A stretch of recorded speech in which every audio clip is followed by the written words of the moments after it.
Well, it's good to see such a good crowd. I'm impressed. And here she comes right now. My name is Don Swanson. I live just down the road. I'm a lifetime member here. My parents are buried here. My grandparents are buried here. Some second cousins and uncles and aunts all buried up here. So I think the first thing we'll do, we'll take a trip up to the church and take a tour inside. I'm sure many of you have probably been in the church before, but let's go up and take a look. So tell us why it's called the Tamarack Church. In 1879, there was 10 people got together, some from Norway, Sweden, and Denmark, all in the neighborhood, all got together and decided it was time to start a congregation. So those 10 people got together, elected a president, and started the church. And the first name was Scandinavian Lutheran something or other. I don't remember, but it was a long name. So in 1880, a year later, they started building the church. And it was made out of tamarack logs that were taken from a big swamp just down here in the corner. So it's completely made out of tamarack logs, 30 feet by 40 feet. And that's how it got its name, the name of the Tamarack Church. And on the book of the cover is a picture that we had when we were putting new siding on. So all the siding had been stripped off and the logs were all exposed. So that's the cover picture of our book. There was a few logs, about 20 years ago we had to do some work on the north side. So there were some logs taken out and replaced. Otherwise the rest is all original. And that was built in 1880 then. And it's still pretty sturdy. 9.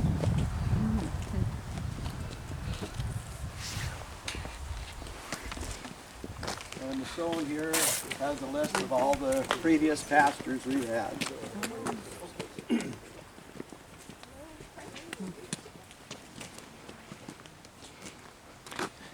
They picked a pretty nice hilltop, didn't they? It's a nice location, except when you got a northwest wind coming across in January. It's a cold walk.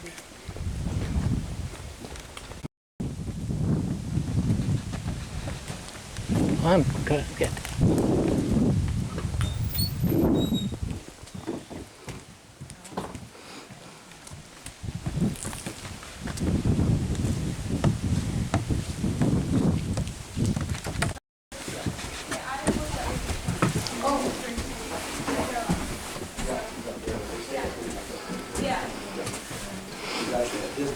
I believe it. She seems to go there a lot.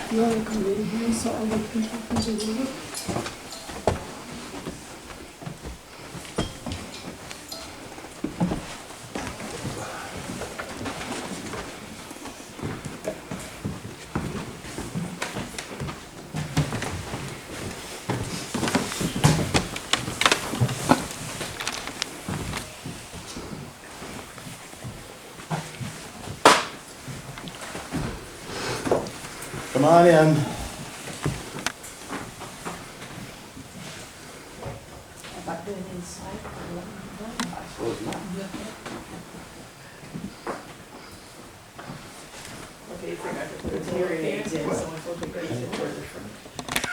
More now than it is on most Sundays.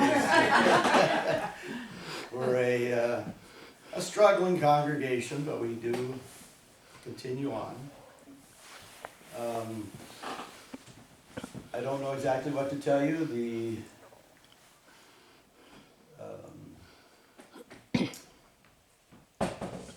Actually the bell tower and the balcony were added on in later years after the original structure was built. So you can, if you can, you should take a look up there. It's a good view. And then we have the old pump organ is still there, still works.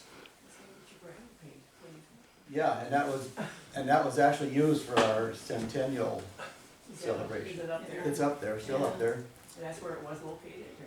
Yes. No, not, I think not when it was originally used. It was used down here. But if you want to try it out, you sure can. I don't know. The bell was built, I believe, in Germany and shipped over here. There's pictures of that in our book. And there's, I think it's Norwegian poem on there that was, we had somebody translate it, and that's also in the book. I don't know. So what did it end up being? You said it started with mixture of Scandinavians, Yes. but it ended up being Norwegian? Well, that I don't know the exact how that all came about. But I know there was discussion at the beginning whether the sermons should be in Norwegian or Swedish. But there's also a lot of Danes here too. Now, I don't know if they got left out or what, but there's also, and the Hennings you had mentioned earlier were from Denmark. Yeah.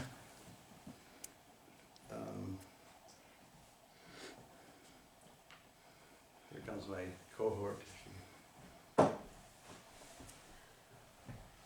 Come here. May you come here? What's that? Come on in. You have something to say, don't you, about the church? The church is a wonderful old place that we all adore. And that it is old, It's old, it's unique, it's unique, it's like it's a had family. continuous congregation since 1879. Mhm. So, and that is unusual. I don't know, are we gonna ring the bell? Are you gonna try and go upstairs with everyone? If anybody wants to go upstairs, you certainly can. I'll go up and Ring it? I'll bring the bell. Okay. And if we get somebody to play the pump organ up there, we'll be all set. So Carol, are you up on a pump organ, playing a pump organ? Well, you could try it.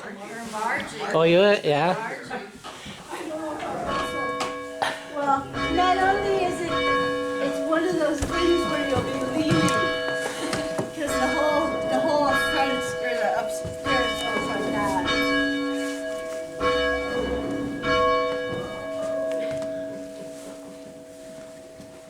On my way here, I was a little chilly hours when we first came to Cushing.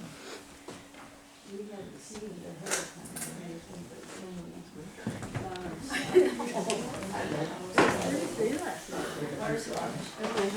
then we wanted to come out and find Do you think these pews are newer ones or original or?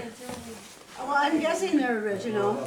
I don't believe that we've ever replaced one that I know of. It's interesting, they got a slant to them to make it a little more comfortable, I guess. The pews are original, the floor is original. They, of course, sided the inside. You know, I'd love to tell you about that painting of Jesus and Peter, but I don't really know who, and nobody seems to know who painted it or when.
Clausens of Polk County.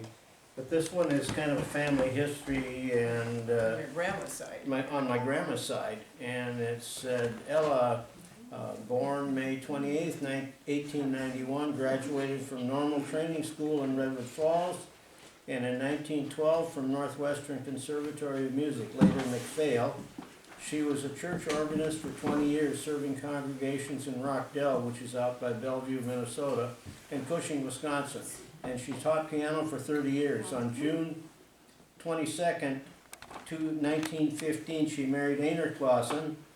They operated the Clausen home farm near Cushing until 1935, when they moved to Milltown, Wisconsin, where Einar was employed as a carpenter. And she spent her last years at a nursing home in Ellsworth, Wisconsin. So that farm was at the Elmer Berg farm. Oh. That's where they lived until they lost it during the Depression. So now, Margie, you grew up pretty close to here, didn't you? Yeah, just down the road. Yeah, down the road, north or south, right? So, So, Yeah, and did you guys go to this church or Cushing? we Or? did when we were growing up. You did? Yeah, when we graduated and moved away and Uh-huh. found somebody from the block. Yeah. So what's different about it now than it was when you started going here? Yeah, big screen. You think that wasn't there?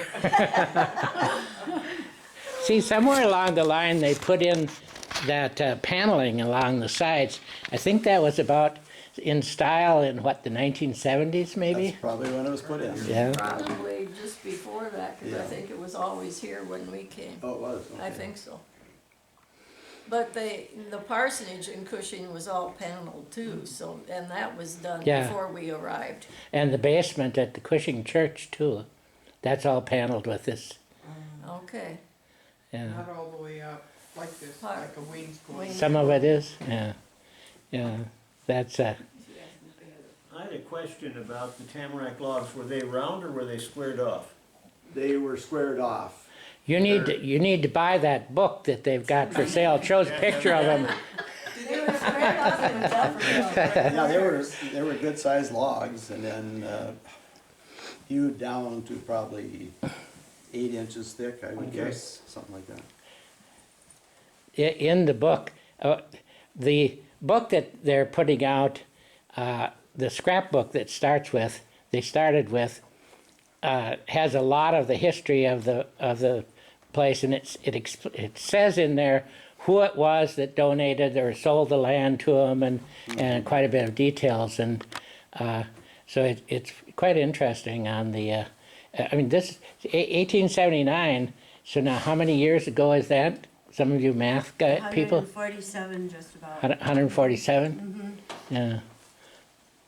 And the book lists chronologically a lot of the events that happened, even putting the siding on, like the date is in there Yeah. for that, and when we did the roof or did any kind of addition it's all listed on dates. Well, it's even when they pulled the building up for the parish hall.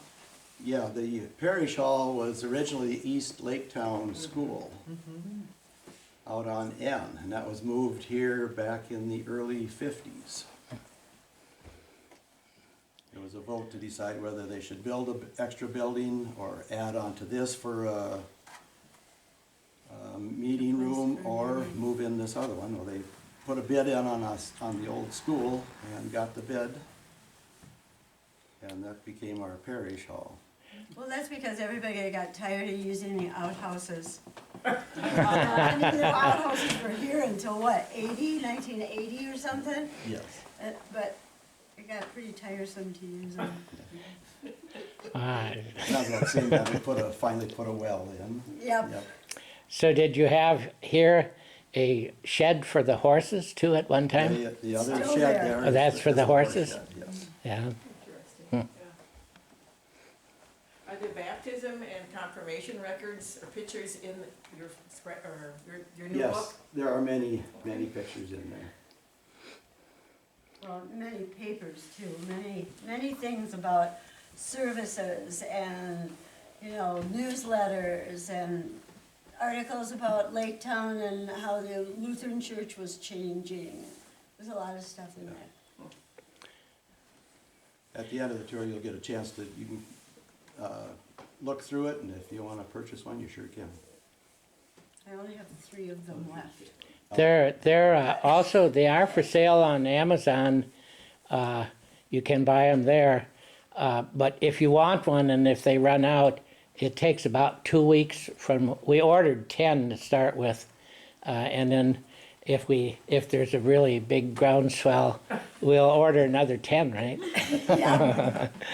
But Yep. it actually costs the church about $29 to have the books printed because they're in kind of shiny paper, full color, 314 pages, 8.5 by 11, and so it's kind of a big book and thick. And if you buy one, you could probably spend the next year studying it, sometimes with a magnifying glass, because it was some fine print. But anyway. And it was too old to take the book apart, you know, to take it apart, scan it, and then put it back together. It was just too delicate. Yeah. So the rest of this tour, we're going to see the old schoolhouse too, Yep. but also we're going to go out in the cemetery a little bit. If you're ready, we can go out in the cemetery right now. Okay. So all of you, yes. Well, I have one more comment. Russ and I have the same memories of this church. My name is Sue Lundgren Clausen, and my parents were the Cushing 4-H leaders. And as Cushing 4-H members, we would come to the various churches in the community on Rural Life Sunday. And we'd sing a song, and neither one of us can remember for sure Well, what song we sang. It was always the same song here, and I can't remember exactly whatever Lutherans were singing about in 1960. It was almost always the same here, and at Cushing Lutheran too. They had the same general songs. Maybe the organist only knew a couple. Well, we probably weren't very good singers either. It was quite nice. The 4-H would come to these church service every year, and I liked this one particularly. Arlene Gullickson was one of our leaders, and the Gullickson family is actually our descendants of the Henning ones out here. John Henning was one of the people who got this church going, one of the Danish guy. But anyway, so they felt a long heritage here, and I think there's still probably some of them that support the church. And then their relatives, the Christensen family, also were a long time and probably are members of it yet. Shirley is and Morris Christian maybe, yeah. But Wasn't it, Don, wasn't it one of the Christiansons, maybe Maureen's great-grandfather, that carved the wood that surrounds the painting of Jesus and Peter? I heard that, but I wasn't sure if that was for real. you know, maybe it would be in I that think book it's if you in bought the a book. copy of that. All the answers are in the book. Well, I'm not sure. I haven't read it either. There's a Claudia, lot of information yeah. in there. Claudia went through it. It's a 3-ring binder scrapbook, and Claudia and another one of our volunteers at the Cushing Museum went through it, took out each of these pages out of the 3-ring binder, put it on the scanner, and scanned it, and then redid it as I sort of forgot where I'd put the files, and but we got it. We've got all 3 scrapbooks scanned now, so we've preserved those records. And whether the printing of it was just sort of an experiment to see if we printed them out, would they look readable, and would anybody buy a copy of it? So that's the experiment. But should we head out to the cemetery?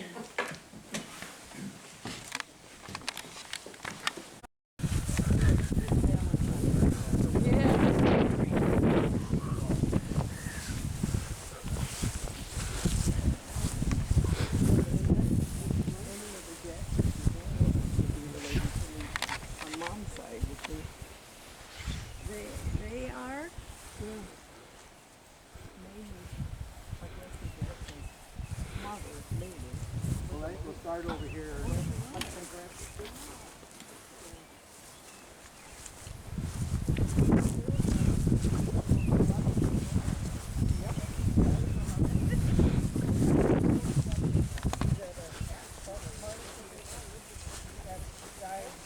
One of the problems with these old cemeteries is, of course, the stones keep sinking. Right. So I come up here every once in a while and raise a few up, but it's a never-ending job. And then if you raise them too high, the lawnmower guy clips them. Yeah. Yeah, you got to be careful with that.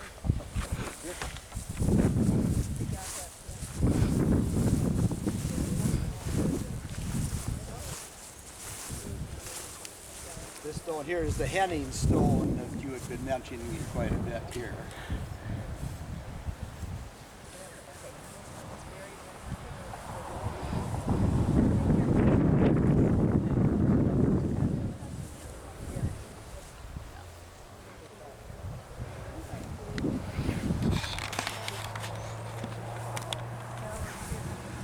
This here is the family, the Hennings family lot, and this is a stone here. John Hennings was one of the original 10 that started the church, and he was also the first president. He started the Sunday school, so he was very instrumental in the start of the church. Andrew, I believe, was his son, and then there was David Hennings, and Lisa Marie Hennings. They were all the same family. They came from southern Denmark, the town of Schleswig-Holstein. And so I put that in Google and came up with a town in Denmark, southern part of Denmark. And I think it was in 1864, Prussia invaded southern Denmark and took over those areas of Denmark. So I think it was shortly after that that the Hennings came to America because of that takeover by Prussia, which later became Germany. And that territory is still in dispute, but part of it's German and part of it's now Danish. So he was a Civil War veteran. He came over early enough so that he and his brother both served in the Civil War. His brother didn't live in this area, lived out in Minnesota, but their father also had come over ahead of them, but in something like 2007, our History Society in Cushing, the Sterling, Eureka, and Laketown Historical Society, was doing some research on this fellow here, Roy Henning, grandson of John, son of Andrew, and better known as Doc Squirt. Yeah, he was a local character and newspaper writer and quite a, well, anyway, very interesting person. And it turns out that he was in World War I and never had a flag, veteran's flag, and his grandfather was in the Civil War and never had a flag. So we had a big event out here that year, and we invited the Henning family, and a bunch of them came, and including Roy's cousin, I guess it would have been, in his 80s. And then we put these flags on and had a nice time. And after that, it was kind of fun because one of the descendants, Jan Henning, decided when she got married to have her wedding here at the church because it was her great-grandfather's, I believe it was. And so the family had a chance to reconnect with the area. Andrew Henning had the first store in Cushing, so and he was a school first, well, they called it the Henning School, the Oak Hill School up here, because Andrew Henning was the teacher of that school too. So they were in the neighborhood, and the church choices were Swedish up at Trade Lake, and this one here, according to what the record said, is John Henning was Danish, but he said if he spoke in sort of a formalized Danish language, the Norwegians and the Swedes could understand him, so that they were enough overlap, I guess, that he thought, at least he thought they understood him. But later, the Danes all went to the Cushing Church, where they had Danish services, and one of the stories, according to the Christiansens, is that one of the ministers who was Norwegian here made a slight against the Swedes, and so they all quit going to this church, and it ended up with the Norwegians. That's what that was. I don't know if that's true or not, but the other stone there, Gullikson, the first person in Cushing was Niels Gullikson, and so he came over quite early too, and he owned let me get this right, he's also related to Henning because Andrew's wife, I guess, was a Gullikson, so they're related. But that was the first person in Cushing, and then his son-in-law, Andrew, had the first store in Cushing on the same part of Cushing that Niels owned, which is the southeast corner of Cushing.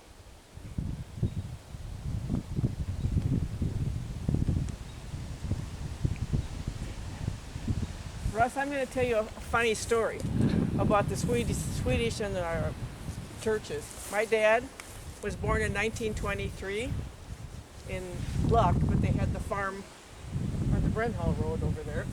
And he was not baptized here or at Cushing.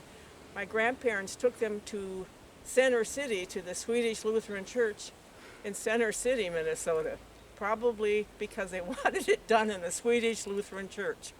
And I have his baptismal certificate. And a couple years ago, Dave and I got in on a tour there, and I brought the certificate. And so I got my picture taken at the baptismal font with his baptismal certificate. So, funny story. Yeah. If you spoke English, you went to the Alabama Methodist Church because that was folks from Alabama and they spoke English.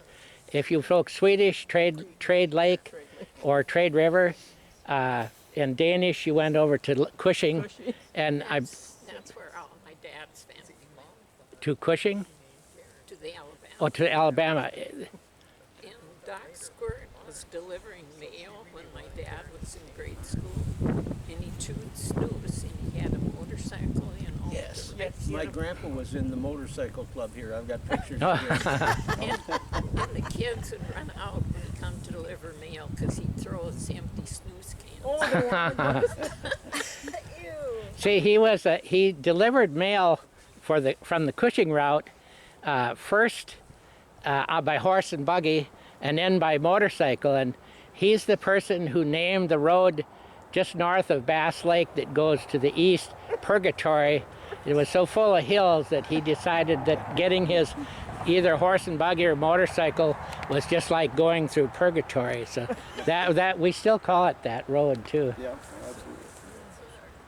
Do you have any history of the last name of Lake? Yeah, that's one of these Alabama folks that came up. There were 9 families from Alabama that came up 1868 and 9 or so, and settled right around here, maybe a little bit to the north and that. And there's still Alabama Lake, and there's a few signs, like up where Claudia lives was where the church was, and I guess the store or post office maybe. Anyway, so this was both Alabama residents and Scandinavians all coming because there was a lot of free land here. You could homestead it, and we always wondered about the Scandinavians learned English from these Alabama Southerners, what their English sounded like. A few years ago, a fellow stopped in to talk to me about the cemetery, and he's from Utah. He was looking for his great-great-grandparents. So he went to Balsam Lake, found records that said they were buried in Laketown Church.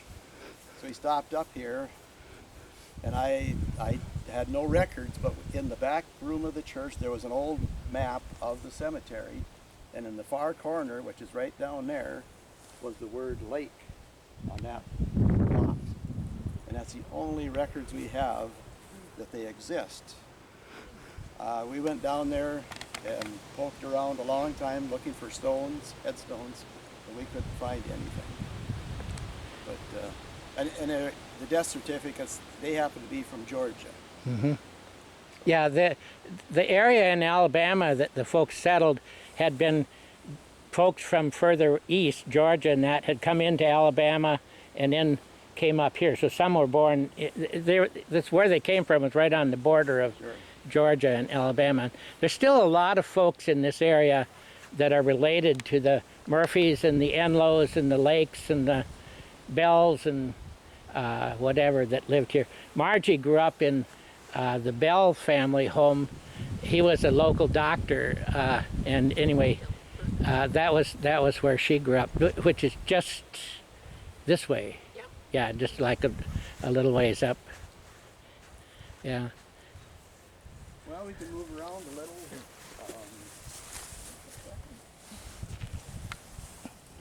Oh, that's nice. 1912. He sold motorcycles in Cushing from about 1911 till 1920s at the store they had there. My grandpa evidently had one of the first ones. And Yeah, he had a club. They had a motorcycle club. Yeah, yeah. George, and I think George had a baby that died. They named her Marin. Oh, Probably very good too.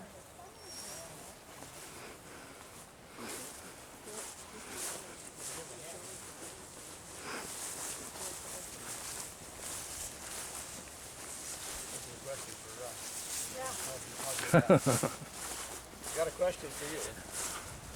We have a stone here. It's a Hanson.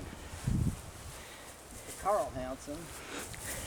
And he buried in 1872, which was 7 years before the church started. Maybe they transferred it. That's what I. Well, that's what, yeah. Because there are other family members out there later on. So I don't know if he's actually here or just I remember the Raymond Ralston's relative. yeah. Yeah. Oh, somebody's living up there. Raymond Ralston's mother was a Hanson. Yeah. Those Hansons are all related to Raymond Ralston. Oh, okay. Yeah, they're not my relation. My Hansons all came in the Hanson part came from Barron County in the 30s over to Polk County. So we're not, and ours is Owen, Swedish, but we're not related to any of the Hansons here, especially the ones that show up in the court cases and things like that. They're not our relatives. Oh, she knows. Yes, So she Nadine maybe could definitely help knows. solve this mystery? Yes. Okay. Yes. We'll check with Nadine Walston to see if Oh. she knows the Okay. story. Yeah. Oh, perfect. Yep. This is Peter Nelson. He was one of the original 10 that started the church. And he was Would- also Would that born be in Denmark. M. Nelson? Or not? What was that? Would it be related to Anton Nelson? Ron Nelson family? That I don't know. Your mom would know right if you had her yet. Probably. Yes. Yeah. Because the Anton Nelson, where Bill Matson grew up, that was Anton Nelson, Oh, okay. just because it's so close. Yeah. This stone over here.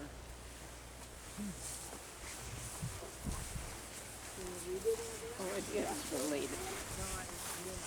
Probably one of the oldest It is related. stones in the cemetery. Yeah, that's George Nelson. Was it relate the Randalls? Yeah, Oh, okay. George Nelson. Okay. Anton Nelson. And Carolina was married to Bengt Peterson, and he was also one of the original 10 that started the church. So was that the person that donated the land? I'd have to look in the book. I was going to say it was either like a Bankston or Yeah, a. that's very Might- possible. seems like that. It seems like it, yeah. And see, and they would have named their kids probably Bankston, There was when people came over, they were still naming, like if you were Banks' son, you'd be Bankson.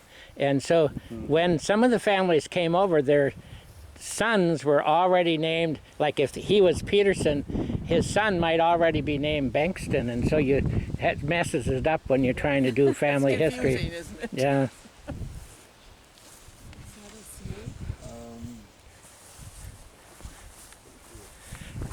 So now when you see a big opening in the cemetery, what's that? Is there people buried there or not? Probably not. Probably not. Probably not. But there's no guarantees on that either. I know. It's like that lot down there, we don't know. And like I say, some of these stones I've been working this spring, and there's times you find there's just this much of the stone showing. Well, then you start digging, well, then you've got a big stone. But you can see there's Torkelson. That's my mother's name was Torkelson, and the Swanson. That's where my parents are buried. Are the Jacksons or Danielsons here? Yep, they're all over here. Oh, there's the Jackson over there.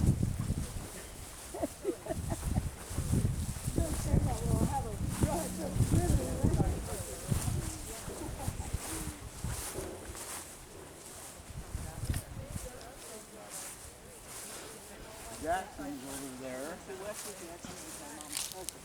Oh, okay. His mother was in the League. Okay, sure. All they lived together. Yep. And the Borup name is very into the old days. Carla Thompson. Carla. Where's my grandpa? Oh, I'll be darned. What book is that you have? This is a book that my cousin did for me. It's on Norway's to Laketown. Oh, Is that that's through a- the county? that's a, Is that No, through she the did county? the family. That's book. Oh, it's a family book. Oh, So Unfortunately, if she you look passed. at here, you Oh, yeah. can go, oh, that's pretty that's kind of cool. Isn't it though? all right. Yeah, it is. Absolutely. Yeah, they're right, isn't it? Some birds back there. There's The the Elmer bird. and Inga. They're down in this area. Yeah, there's a lot of birds.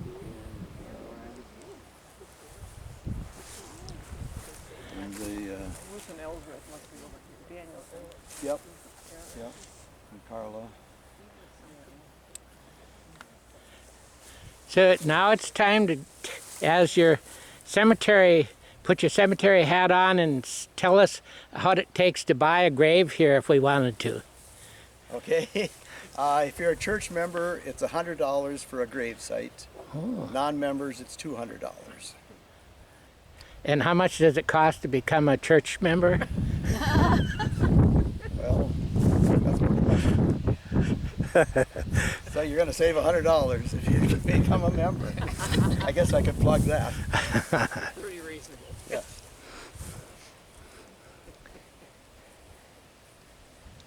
And so are those stones written in Swedish or Norwegian? Which Does ones are anybody you know? looking at? Any of the ones, any of the old ones? Well, the Henning one is Danish. Oh, Danish. Yeah, a lot of the stones, like that white one, that the oldest one has a, I'm not sure what language it is, maybe you know by looking at it. I didn't really look at it, but It's probably Norwegian is my Yeah. guess, but, and I don't know what it says either. And I haven't tried to interpret it. yeah.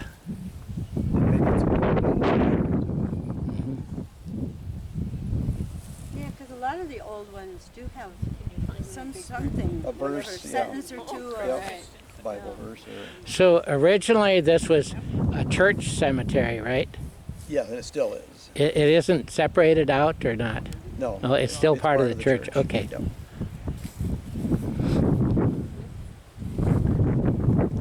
The part down there is the newer part. And probably, I don't know, maybe 20 years ago we added on another acre thinking we would need that. But now with the cremations, it doesn't take as much space now as it did. And it's probably 90% cremations now. Yeah.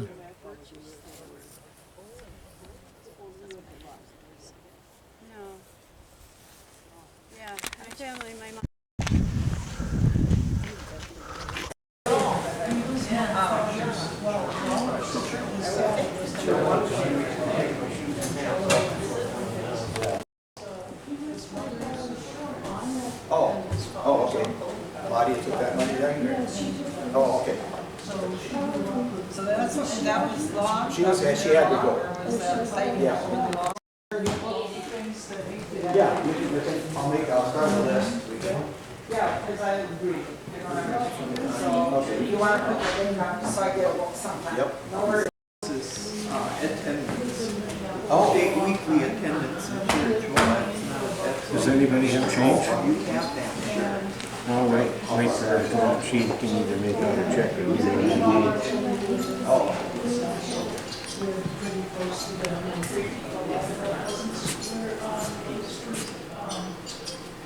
There's a little cul-de-sac, it's the corner of Lake and Third, and then in between.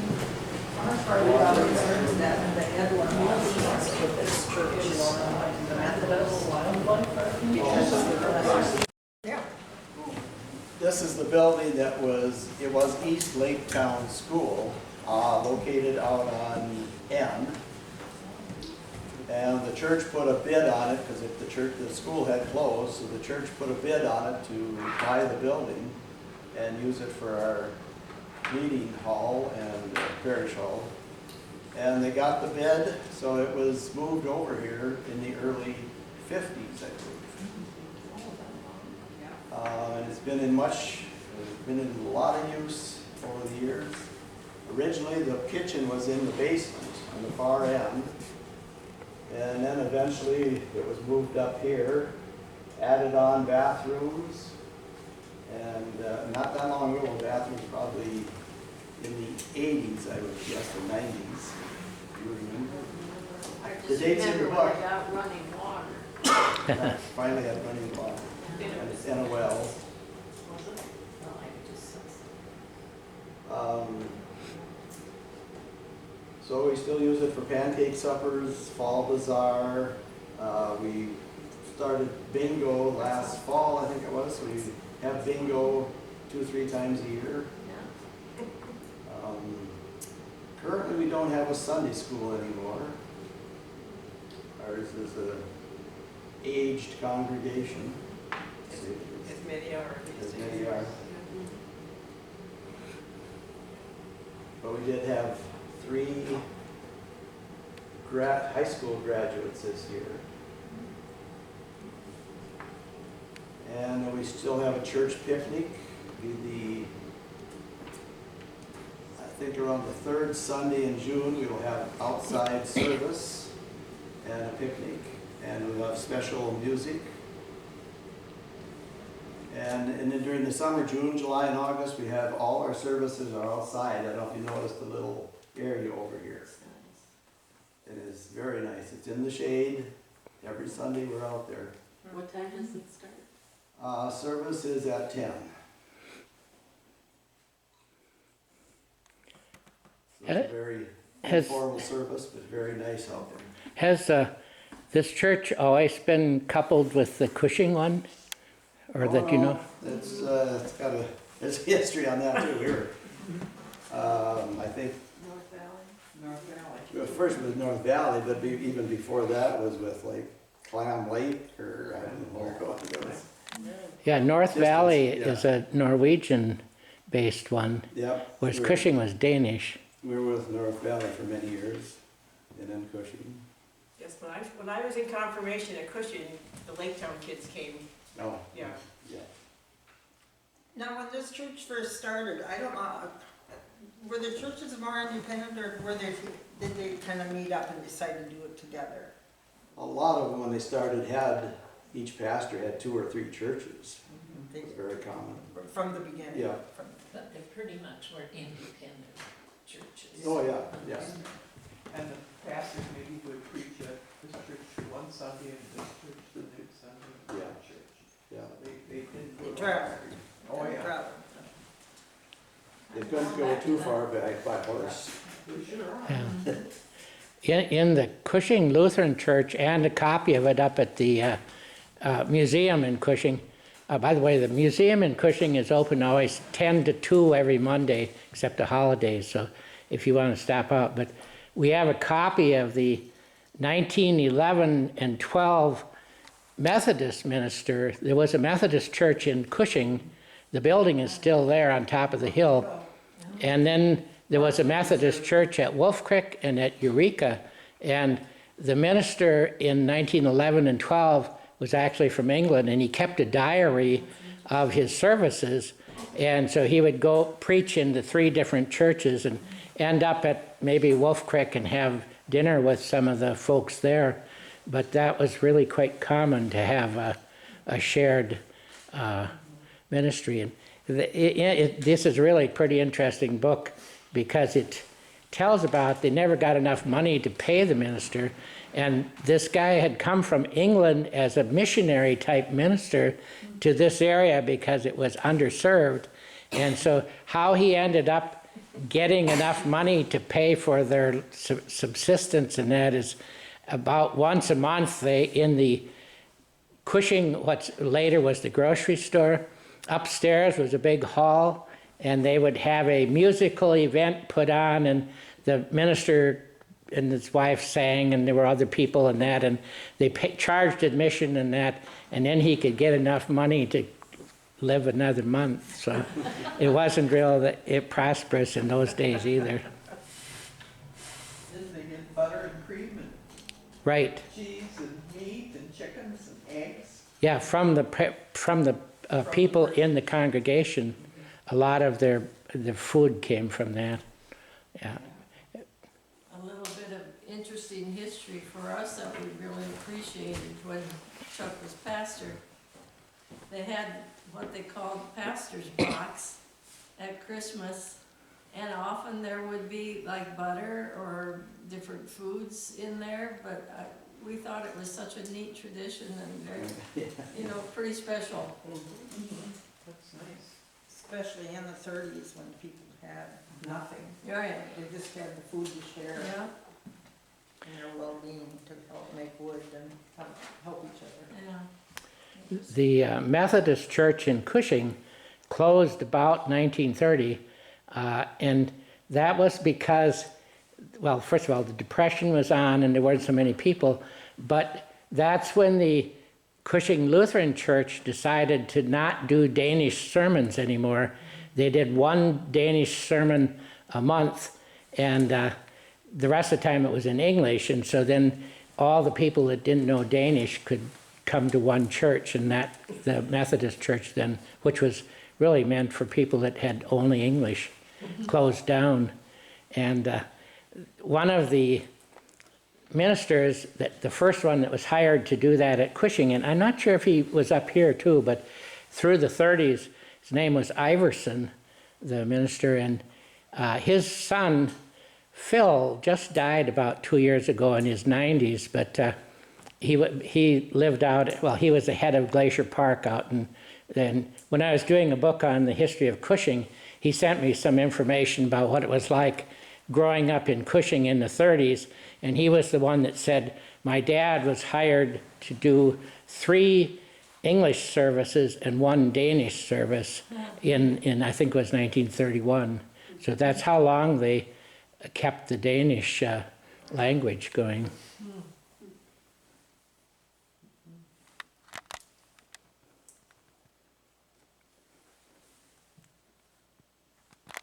Methodist pastor, he always would regularly get mail, and for a period of time, they didn't get the mail and figured it had gone down with the Titanic.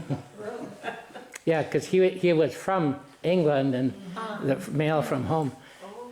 It's a pretty fascinating diary, and when I do things like local history, a lot of times I'll find a reference because, for instance, in the Eureka, the cemetery, was that Hillside Cemetery along 87 down, that was right by the Methodist Church, which is now a house there, but anyway, I was looking for a black couple that had come up from the South after the Civil War, and the Connor family, or Connors maybe, and they're buried in the cemetery down at Eureka. Well, in his diary, he preached the sermon at the 1911 funeral of Virginia, and then in 1912 he preached the sermon of her husband, who died then too. And he mentions in there that after he preached the sermon for Virginia, then her husband got up and he said it's like that he didn't think I did a good enough job, and so he gave another sermon that was more enthusiastic and more probably of the southern type of sermons. But anyway, that was a comment that was kind of interesting.